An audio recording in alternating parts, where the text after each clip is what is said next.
بسم اللہ الرحمن الرحیم۔ السلام علیکم ورحمۃ اللہ وبرکاتہ۔ کیسے ہو بچوں؟ ٹھیک ٹھاک ہو؟ ایک بار پھر کلاس 10 کے اسلامیات کے ساتھ آپ کی خدمت میں حاضر ہوں۔ آپ اپنے بک میں نکالے پیج نمبر 60۔ پیج نمبر 60 پر آپ کو سورہ احزاب کا دوسرا رکوع مل جائے گا۔ تو دوسرے رکوع کا آغاز ہم کرتے ہیں۔ بسم اللہ الرحمن الرحیم۔ یا ایہا الذین آمنوا اذکروا نعمت اللہ علیکم اذ جاءتکم جنود فارسلنا علیہم ریحا وجنودا لم تروها وکان اللہ بما تعملون بصیرا۔ صدق اللہ العظیم۔ سورہ احزاب کا یہ جو دوسرا رکوع ہے اور اس کے بعد جو اس کا تیسرا رکوع آنے والا ہے، ان دو رکوع میں غزوہ احزاب کا تفصیل کے ساتھ ذکر کیا گیا ہے۔ غزوہ احزاب اور اس دوران آنے والے مختلف واقعات اور مختلف حالات کا ان دو رکوع میں تذکرہ ہے۔ تو سب سے پہلے ہم اس طرح کریں گے کہ ان رکوع میں جانے سے پہلے اور ان دونوں رکوع کی مختلف آیات کا مطلب اور ترجمہ سمجھانے سے پہلے ہم ذرا پہلے اپنے الفاظ میں غزوہ احزاب کا ترتیب کے ساتھ تفصیلی واقعہ بیان کرتے ہیں۔ جب وہ واقعہ ہم بیان کریں گے تو پھر جلدی جلدی ان آیات کی تشریح اور مطلب وہ ہم پڑھیں گے اور اس کا سمجھنا پھر ہمارے لیے آسان ہوگا۔ پہلے ہم ترتیب کے ساتھ غزوہ احزاب کا واقعہ پڑھ لیتے ہیں۔ تو سب سے پہلی بات یہ سمجھ لو کہ غزوہ احزاب کے دو نام ہیں۔ اس غزوے کو دو ناموں سے پکارا جاتا ہے یا دو ناموں سے موسوم کیا جاتا ہے۔ پہلا نام اس کو دیا جاتا ہے غزوہ احزاب، اور اس کے ساتھ دوسرا نام اس کو دیا جاتا ہے غزوہ خندق، یعنی اس کو غزوہ احزاب بھی کہا جاتا ہے، غزوہ خندق بھی اس کو کہا جاتا ہے۔ غزوہ احزاب اس کو کیوں کہا جاتا ہے اور غزوہ خندق اس کو کیوں کہا جاتا ہے؟ تو غزوہ احزاب اس غزوے کو اس وجہ سے کہا جاتا ہے کہ احزاب جمع ہے حزبن کی۔ حزب کے معنی ایک گروہ اور احزاب کے معنی کئی گروہ۔ چونکہ اس جنگ میں مسلمانوں کا مقابلہ کافروں کے کسی ایک گروہ کے ساتھ نہیں تھا، جس طرح پہلے غزوہ بدر اور غزوہ احد میں تھا، قریش مکہ کے ساتھ ہی مسلمانوں کا مقابلہ تھا۔ لیکن اس جنگ میں صرف قریش مکہ نہیں تھے، ان کے ساتھ کئی دوسرے گروہوں نے مل کر مسلمانوں پر حملہ کیا تھا۔ اس وجہ سے اس غزوے کا نام رکھا گیا غزوہ احزاب۔ یہ تو اس کی وجہ تسمیہ ہوئی۔ غزوہ خندق اس کو کیوں کہا جاتا ہے؟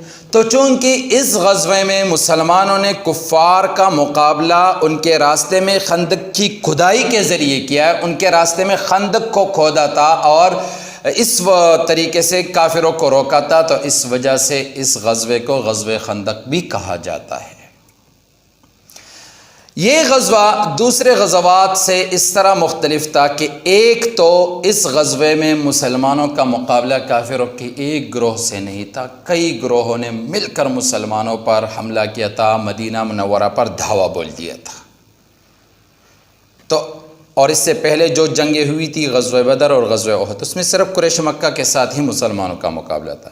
تو اس وجہ سے اس جنگ میں مسلمانوں پر آپ صلی اللہ علیہ وسلم پر جتنی تکلیف گزری، جتنی پریشانی کا سامنا کرنا پڑا، جتنی ٹینشن سے ان کو گزرنا پڑا، اس سے پہلے اور اس کے بعد کسی جنگ میں اتنی پریشانی کا سامنا مسلمانوں کو نہیں کرنا پڑا۔ آپ صلی اللہ علیہ وسلم کی ایک زوجہ تھی ام سلمہ رضی اللہ عنہا، وہ فرماتی ہے کہ میں بہت سی غزوات میں آپ صلی اللہ علیہ وسلم کے ساتھ شریک رہی، لیکن جتنی پریشانی کا سامنا کرتے ہوئے میں نے آپ صلی اللہ علیہ وسلم کو غزوہ احزاب میں دیکھا، جتنی پریشانی میں، جتنی مصیبت اور تکلیف میں کسی غزوے میں نہیں دیکھا۔ لیکن جتنی زیادہ مصیبت اور پریشانی مسلمانوں کو اس غزوے میں اٹھانی پڑی، اتنی ہی اللہ رب العالمین کی نصرت اور مدد بھی پورے بھرپور طریقے سے مسلمانوں کے ساتھ شامل حال ہوئی، اور اس مدد اور نصرت کا نتیجہ تھا کہ یہ غزوہ اور کافروں کا یہ حملہ ان کا مدینہ منورہ پر آخری حملہ ثابت ہوا۔ اس غزوے کے بعد کافروں کو مدینہ منورہ پر حملہ کرنے کی جرت نہیں ہوئی، بلکہ اس کے بعد جتنی جنگیں لڑی گئی تھی، وہ مسلمانوں نے ان پر حملہ کیا تھا، کافروں کو مدینہ پر حملہ کرنے کی ہمت اور جرت اس غزوے کے بعد نہیں ہوئی۔ آغاز اس کا کس طرح ہوا کہ مدینہ منورہ میں جو یہودی رہتے تھے مختلف قبائل، ان کے کچھ 20 سردار جو مسلمانوں سے بہت زیادہ بغض رکھتے تھے اور نفرت کرتے تھے، وہ چلے گئے قریش مکہ کے پاس اور ان کو کہا کہ مسلمانوں کے ساتھ 2 جنگیں تمہاری ہوئی، لیکن ان جنگوں سے مسلمانوں کا کچھ بھی نہیں ہوگا، کسی میں آپ فاتح، کسی میں وہ فاتح وغیرہ، لیکن مسلمانوں کا خاتمہ نہیں ہو سکے گا۔ ایسا کرے کہ ہم مل کر کافروں پر حملہ کرتے ہیں، مسلمانوں پر حملہ کرتے ہیں اور مسلمانوں کا خاتمہ کریں گے، اگر ہم ملیں گے تب یہ ممکن ہوگا۔ لیکن قریش مکہ نے سوچا کہ یہ لوگ اہل کتاب ہے، یہودی، ہمارے بارے میں، ہماری بت پرستی کے بارے میں جو رائے مسلمانوں کی ہے وہی رائے ان کی بھی ہے۔ جس طرح ہماری بت پرستی کو مسلمان برا سمجھتے ہیں تو یہ یہودی بھی تو اس کو برا سمجھتے ہیں، تو اس سے ہم کس طرح ان لوگوں سے یہ توقع کریں کہ وہ ہمارے ساتھ مخلص ہوں گے؟ جو رائے ہمارے بارے میں مسلمانوں کی ہے وہی رائے ان کی بھی ہے۔ تو انہوں نے اطمینان کے لیے ان یہودیوں سے سوال پوچھا کہ تمہیں تو پتہ ہے کہ آپ صلی اللہ علیہ وسلم کے ساتھ ہمارا دین کا اختلاف ہے، تم اہل کتاب ہو، علم والے ہو، تمہارے پاس کتاب ہے، پڑھے لکھے ہو، تم ذرا یہ بتاؤ کہ ہمارے اور آپ صلی اللہ علیہ وسلم کے دین میں، ان دونوں دینوں میں سے یا ان دونوں راستوں میں سے کون سا دین یا کون سا راستہ بہتر ہے؟ ان یہودیوں نے اپنے ضمیر، اپنی کتاب، اپنے عقیدے سب پر پاؤں رکھ کر جھوٹ ان کو بولا، ان کا ساتھ حاصل کرنے کے لیے کہ نہیں، تم ہی سب سے بہتر راستے پر ہو، مسلمانوں کا راستہ غلط ہے، تمہارا راستہ ٹھیک ہے۔ تو اس پر مشرکین کو کچھ اطمینان تو حاصل ہوا۔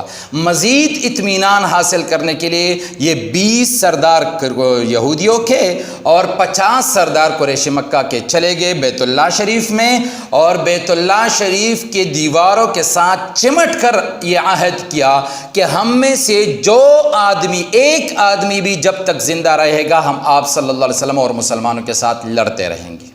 اللہ کے گھر میں، اللہ کے گھر کی دیواروں کے ساتھ چمٹ کر اللہ کے ساتھ یہ عہد کر رہے ہیں کہ ہم اس کے محبوب کے ساتھ آخری دم تک لڑیں گے جب تک ہماری جان میں جان ہے۔ اللہ رب العالمین ان کو دیکھ رہے ہیں۔ بہرحال یہاں سے اطمینان حاصل ہوا، ان کو کہا کہ آپ حملہ کریں گے فلاں ٹائم کو، اور پھر یہ 20 سردار چلے گئے آس پاس کے مختلف جو کفار کے قبائل تھے، مختلف قبائل کے پاس چلے گئے اور ان کو بھی اس بات پر آمادہ کیا کہ اس جنگ میں آپ بھی ہمارے ساتھ شامل ہو جائے۔ کسی کو لالچ دیا، ہم آپ کو اس سال کے جو خیبر کے کھجور کا فصل ہوگا اس کا اتنا حصہ آپ کو دیں گے، کسی کو کیا دیا، کسی کو کیا کہا، مختلف ہیلے و بہانوں سے لوگوں کو اپنے ساتھ ملایا۔ پھر طے شدہ قرارداد کے مطابق قریش مکہ کا لشکر روانہ ہو گیا مکہ مکرمہ سے۔ 4000 کا لشکر تھا اور اس کا سربراہ تھا ابو سفیان، ہر قسم کے جنگی ساز و سامان سے لیس تھا، اور راستے میں مختلف قبائل ان کے ساتھ ملتے گئے یہاں تک کہ یہ لشکر بن گیا، ایک روایت کے مطابق 12000، کسی دوسری روایت کے مطابق 15000، مطلب 12000 سے لے کر 15000 تک کا ایک بہت بڑا لشکر تیار ہوا، اور یہ جا رہا تھا مدینہ منورہ پر حملہ کرنے کے لیے۔ غزوہ بدر میں مسلمانوں کے مقابلے میں آنے والا لشکر تھا 1000 کا، اور پھر غزوہ احد میں یہ لشکر بڑھا 3000 تک، لیکن غزوہ احزاب میں یہ لشکر بڑھا 12 سے 15000 تک۔ بہرحال آپ صلی اللہ علیہ وسلم کو جب اطلاع ملی کہ کفار کا ایک بہت بڑا لشکر آندھی کی طرح مدینہ منورہ کی طرف بڑھ رہا ہے اور حملہ کرنے والا ہے، بہت بڑا لشکر ہے، تو سب سے پہلے زبان مبارک سے جو کلمہ اور جو جملہ نکلا وہ یہ تھا، حسبنا اللہ و نعم الوکیل، اللہ ہی ہمارے لیے کافی ہے اور بہت اچھا کارساز ہے۔ اس کے بعد صحابہ کرام کو جو بڑے بڑے تھے ان کو بٹھایا، مشورہ کیا کہ اس بہت بڑے لشکر کا مقابلہ کس طرح کیا جائے۔ مختلف مشورے سامنے آئے۔ ان صحابہ کرام میں سلمان فارسی رضی اللہ عنہ بھی موجود تھے، جو تھوڑے دن پہلے ایک یہودی کی غلامی سے جان بچا کر آئے تھے مدینہ منورہ میں۔ تو اس نے کہا کہ حضور ہمارے علاقوں میں تو یہ رواج ہوتا تھا کہ اس طرح کا جو دشمن ہوتا تھا جو بہت بڑی طاقت میں ہوتا تھا تو اس کا مقابلہ ہم خندق کی کھدائی کر کے کرتے تھے، تو میری رائے یہ ہے کہ جس راستے سے وہ مدینہ منورہ پر حملہ آور ہونے والے ہیں ان کے راستے میں خندق کی کھدائی کی جائے اور ان کا راستہ مدینہ سے باہر روکا جائے۔ یہ مشورہ آپ کو بھی پسند آیا، سارے صحابہ کرام کو بھی پسند آیا، اور پھر فیصلہ ہوا کہ مدینہ منورہ کے شمال کی طرف جس راستے سے وہ لوگ آ رہے ہیں اس راستے میں خندق کی کھدائی کی جائے، اور جس راستے میں جہاں جہاں خندق کی کھدائی ہونی تھی وہ لائن خود آپ صلی اللہ علیہ وسلم نے کھینچی، اس کی لمبائی بھی اور اس کی چوڑائی بھی۔ لمبائی کتنی تھی اس کے بارے میں تو روایات ہے کہ 3.5 میل اس کی لمبائی تھی، چوڑائی اور گہرائی کے بارے میں کوئی خاص روایات نہیں ہے، البتہ بعض روایات سے اتنا معلوم ہوتا ہے کہ چوڑائی 5 گز اور گہرائی بھی 5 گز، بہرحال اتنی تھی چوڑائی بھی کہ کوئی آسانی سے کراس نہ کر سکے، اور گہرائی بھی اتنی تھی کہ کوئی اگر اس میں گر گیا تو آسانی سے اس سے نکل نہ سکے۔ آپ صلی اللہ علیہ وسلم نے لائن کھینچی، پھر اس کے بعد صحابہ کرام کی جماعتیں بنائی، 10 صحابہ کرام کی جماعتیں بنائی، اور ہر 10 صحابہ کرام کی جماعت کو 40 گز کا علاقہ دیا گیا کہ آپ لوگوں نے یہ 40 گز خندق کی کھدائی آپ لوگوں نے کرنی ہے، اور صحابہ کرام شروع ہو گئے۔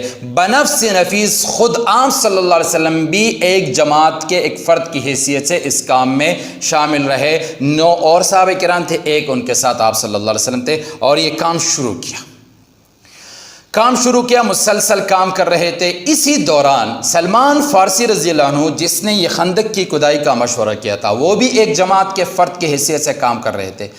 اتفاقاً جس جماعت کے ساتھ جس گروہ کا سلمان فارسی رضی اللہ عنہ حصہ تھے اسی گروہ کے سامنے خندق کی کھدائی کے دوران ایک مضبوط چٹان سامنے آئی، ان کے اوزار وہ ٹوٹ گئے لیکن چٹان اپنی جگہ سے ہل بھی نہیں رہا تھا نہ ٹوٹ رہا تھا۔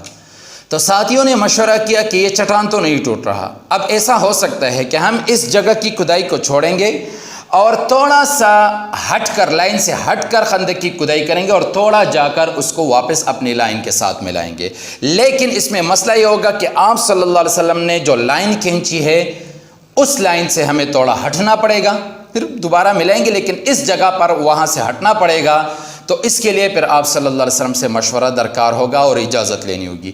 تو ایک صحابی رضی اللہ عنہ وہاں تشریف لے گئے آپ صلی اللہ علیہ وسلم کے پاس، آپ صلی اللہ علیہ وسلم کے جسم کو گرد و غبار نے ڈھانپا ہوا تھا بالکل، اور اس کو کہا آپ صلی اللہ علیہ وسلم کو صحابی نے کہ اللہ کے پیغمبر یہ مسئلہ سامنے آ گیا ہے، ہمارے تو اوزار نے کام چھوڑ دیا ہے، اب کیا کرے، ہمارا تو اس طرح ارادہ ہے کہ اس جگہ کو چھوڑ کر تھوڑا ہٹ کر لائن سے ہٹ کر کھدائی کی جائے، پھر آگے جا کر لائن کے ساتھ ملایا جائے، لیکن آپ سے اجازت مطلوب تھی۔ آپ صلی اللہ علیہ وسلم نے کچھ بھی نہیں کہا، ایک کھدال ہاتھ میں لی اور اس کو کہا آ جائے، آ گئے، کہاں ہے وہ پتھر؟ ادھر ہے۔ آپ صلی اللہ علیہ وسلم نے اس کو 3 ضربیں لگائی، پہلی ضرب لگایا اور پتھر تھوڑا سا ٹوٹ گیا اور اس میں سے ایک روشنی نکل آئی، دوسرا ضرب لگایا، پتھر اور ٹوٹ گیا اور اس سے ایک اور روشنی نکل آئی، اور تیسری مرتبہ جب ضرب لگایا تو پتھر مکمل طور پر ٹوٹ گیا اور وہ رکاوٹ ختم ہو گئی۔ آپ صلی اللہ علیہ وسلم سائٹ پر بیٹھ گئے، سلمان فارسی رضی اللہ عنہ اس کے پاس تشریف لے گئے کہ اللہ کے پیغمبر میں نے ایک ماجرا دیکھا، آپ صلی اللہ علیہ وسلم نے جب ضربیں لگائی تو پہلی اور دوسری ضرب لگانے سے جہاں پتھر ٹوٹ گیا تھا وہاں اس کے ساتھ روشنیاں بھی نکل آئی تھی، یہ کیا ماجرا تھا؟ تو آپ صلی اللہ علیہ وسلم نے اس سے پوچھا کہ سلمان آپ نے دیکھ لیا ان روشنیوں کو؟ سلمان فارسی رضی اللہ عنہ نے کہا کہ ہاں حضور میں نے اپنی آنکھوں سے اس کا مشاہدہ کیا۔ تو آپ صلی اللہ علیہ وسلم نے فرمایا کہ پہلی مرتبہ ضرب لگانے سے جو روشنی تمہیں دکھائی دی اس روشنی میں مجھے یمن اور کسرا کے محلات دکھائے گئے، اور دوسری مرتبہ ضرب لگانے سے جو روشنی نکل آئی اس میں مجھے رومیوں کے سرخ محلات دکھائے گئے، اور جبرائیل علیہ السلام نے یہ وعدہ کیا کہ آپ کی امت ان محلات کو فتح کرے گی، ایک نہ ایک دن یہ محلات تیری امت کے قبضے میں ہوگی۔ یہ تو جب یہ بات آپ صلی اللہ علیہ وسلم نے فرمائی تو جو مسلمان تھے انہوں نے مکمل اطمینان کے ساتھ یقین کیا کہ انشاءاللہ ایسا ہی ہوگا، لیکن جو مسلمانوں کی صفوں میں منافقین تھے انہوں نے مذاق اڑانا شروع کیا کہ ذرا اس کو تو دیکھو، حالت تو دیکھو کہ اپنے یہاں پر دشمن سے خود کو بچانے کے لیے خندق کی کھدائی میں مصروف ہے، نہ دن کا ہوش، نہ رات کا ہوش، نہ کھانے کا ہوش، نہ پیشاب وغیرہ کا ہوش، کچھ کا ہوش نہیں۔ خواب دکھا رہے ہیں اپنے ساتھیوں کو، کس کا؟ یمن کو اور کسرا کے محلات کو فتح کرنے کا۔ یہ اس زمانے کے سپر پاورز ہوا کرتے تھے، تو انہوں نے مذاق اڑایا۔ تو یہ مسلمانوں اور کفار کے درمیان یہاں بھی ایک واضح فرق تھا کہ اس مشکل حالت میں جب آپ صلی اللہ علیہ وسلم کا وعدہ آیا تو مسلمانوں نے پکا یقین کیا اور منافقین نے اس کا مذاق اڑایا۔ بہرحال یہ سلسلہ چلتا رہا۔ صحابہ کرام میں نے آپ کو بتایا تھا کہ 10 صحابہ کرام کی جماعت کو 40 گز کا علاقہ دیا گیا تھا کہ اس علاقے کی کھدائی آپ لوگوں نے کرنی ہے۔ تو بعض صحابہ کرام کچھ طاقتور اور صحت مند ہوتے تھے، کام کے ماہر ہوتے تھے، انہوں نے اپنا کام جلدی ختم کیا، جبکہ بعض صحابہ کرام کو کام میں تھوڑی تاخیر ہو گئی۔ تو جو صحابہ کرام اپنا کام ختم کرتے تھے وہ یہ نہیں کرتے تھے کہ اگر آرام سے بیٹھ جاتے، بھئی ہم کو جو کام ملا تھا ہم نے تو اس کو مکمل کیا، آگے ہمارا دوسرے کے کاموں سے کیا لینا دینا، نہیں، وہ جاتے تھے اور جن صحابہ کرام کو کام میں تھوڑی تاخیر ہوتی تھی، ان کو جو کام باقی تھا ان کا ہاتھ بٹھاتے تھے۔ اسی ایثار اور جذبے کے ساتھ صحابہ کرام نے یہ کام مکمل کیا۔ اسی دوران ایک اور واقعہ بھی ہوا اور آپ صلی اللہ علیہ وسلم کا ایک معجزہ سامنے آیا۔ حضرت جابر رضی اللہ عنہ ایک صحابی تھے، انہوں نے ایک مرتبہ خندق کی کھدائی کے دوران آپ صلی اللہ علیہ وسلم کو دیکھا تو بھوک کے واضح اثرات آپ صلی اللہ علیہ وسلم کے چہرے سے نظر آ رہے تھے۔ جابر رضی اللہ عنہ گھر تشریف لے گئے، بیوی سے پوچھا کہ کچھ کھانے کو ہے؟ اس نے کہا کیا بات ہے؟ اس نے کہا حضور صلی اللہ علیہ وسلم کا بھوک سے برا حال ہے، مجھ سے نہیں دیکھا جاتا، اگر کھانے کا کچھ ہو تو مجھے بتاؤ، میں حضور صلی اللہ علیہ وسلم کو گھر لے آتا ہوں تاکہ وہ کچھ کھا لے۔ تو بیوی نے کہا کہ 1 سا یعنی کوئی 3.5 سیر وغیرہ اس کے لگ بھگ جو ہے، جو میں اس کو پیس دیتی ہوں، اس کا آٹا بنا دیتی ہوں۔ اس نے کہا ٹھیک ہے۔ اور گھر میں ایک بکری کا بچہ تھا، جابر رضی اللہ عنہ نے اس کو باہر لے کر اس کو ذبح کیا کہ تم یہ پکاؤ اور میں حضور صلی اللہ علیہ وسلم کو بلاتا ہوں۔ تو بیوی نے آواز دی کہ یاد رکھو آپ صلی اللہ علیہ وسلم کے ساتھ صحابہ کرام بھی ہوں گے بہت زیادہ، تو سب کے سامنے نہیں کہہ دینا، اکیلے میں حضور صلی اللہ علیہ وسلم کو کہہ دینا اور اکیلے اس کو بلا دینا، کیونکہ کھانا بس صرف اتنا ہے کہ حضور کا ہے یا ہم کھا سکے، اگر کچھ اور صحابہ کرام ان کے ساتھ آ گئے تو ہمیں شرمندگی اٹھانی پڑے گی، تو مجھے شرمندہ نہ کرو۔ اس نے کہا ٹھیک ہے ایسا ہی کروں گا۔ جابر رضی اللہ عنہ چلے گئے، آپ صلی اللہ علیہ وسلم کو اکیلے میں کہا کہ حضور آپ میرے ساتھ گھر چلے، میں نے آپ کے لیے کھانے کا بندوبست کیا ہے۔ حضور صلی اللہ علیہ وسلم اٹھے اور آواز دی تمام صحابہ کرام کو کہ بھائی سنو، جابر رضی اللہ عنہ کے گھر میں دعوت ہے، آؤ سب چل کر اس کے گھر جاتے ہیں دعوت کھانے کے لیے۔ اب جابر رضی اللہ عنہ حیران اور پریشان کہ یہ تو سارا مجمع ہمارے ساتھ جائے گا، وہاں 2-3 بندوں کا کھانا بمشکل ہوگا۔ بہرحال حضور صلی اللہ علیہ وسلم کے آگے کوئی کیا کہہ سکتا تھا، چلے گئے۔ بیوی نے جب دیکھا کہ گھر کے دروازے پر اتنے زیادہ لوگ آ گئے تو اپنے شوہر جابر رضی اللہ عنہ کو کہا کہ میں نے تجھے بتایا بھی تھا کہ حضور کو اکیلے میں کہو، اب اتنے لوگوں کو کہاں سنبھالوں گی؟ تو اس نے کہا میں نے ایسا ہی کیا تھا، یہ حضور نے خود ہی سب کو بتایا تو میں کیا کر سکتا تھا۔ اس نے کہا چلو ٹھیک ہے، پھر ہمیں بھی ٹینشن نہیں لینی ہوگی، جب حضور نے خود کہا تو پھر وہ بادشاہ ہے، وہ جو اس کی مرضی، انشاءاللہ اللہ کوئی بندوبست کر لے گا۔ حضور صلی اللہ علیہ وسلم نے یہ کیا کہ جب کھانا تیار ہو گیا، سالن تیار ہو گیا، تو روٹیوں کی تقسیم اور سالن کو وہ پلیٹوں میں ڈالنا یہ ذمہ داری حضور نے خود لی۔ ایک پلیٹ میں ڈالتے تھے اور جو صحابی تھا اس کو روٹی دیتے تھے۔ جابر رضی اللہ عنہ فرمائے وہ 2-3 لوگوں کا کھانا ہم سب نے، تمام صحابہ کرام نے کھایا، آپ صلی اللہ علیہ وسلم نے بھی کھایا، پیٹ بھر کر کھایا، پھر ہم گھر والوں نے بھی کھایا اور اس کے بعد بھی اتنا بچا تھا کہ ہم نے آس پڑوس میں تقسیم کر دیا۔ یہ آپ صلی اللہ علیہ وسلم کا ایک معجزہ تھا کہ 2-3 بندوں کا کھانا اتنے زیادہ لوگوں کے لیے کافی ہو گیا۔ بہرحال صحابہ کرام کے اس جذبے اور ایثار کے سبب 6 دنوں کے اندر 3.5 میل لمبی خندق کی کھدائی مکمل ہو گئی۔ ادھر خندق کی کھدائی مکمل ہو گئی، ادھر سے مشرکین مکہ کا لشکر آ گیا۔ اب جب وہ آ گیا تو سامنے دیکھا کہ خندق ہے، وہ آگے نہیں آ سکتے تھے تو انہوں نے خندق کے اس پار پڑاؤ ڈالا اور پوزیشنیں سنبھالی۔ مسلمانوں نے خندق کے اس پار مدینہ کے اندر اندر پوزیشنیں سنبھالی. آگے کیا ہوا انشاءاللہ یہ اگلے سبق میں بقیہ واقعہ آپ کو بیان کریں گے. وآخر دعوانا ان الحمدللہ رب العالمین. اللهم انفعنا بما علمتنا وعلمنا ما ينفعنا وزدنا علما.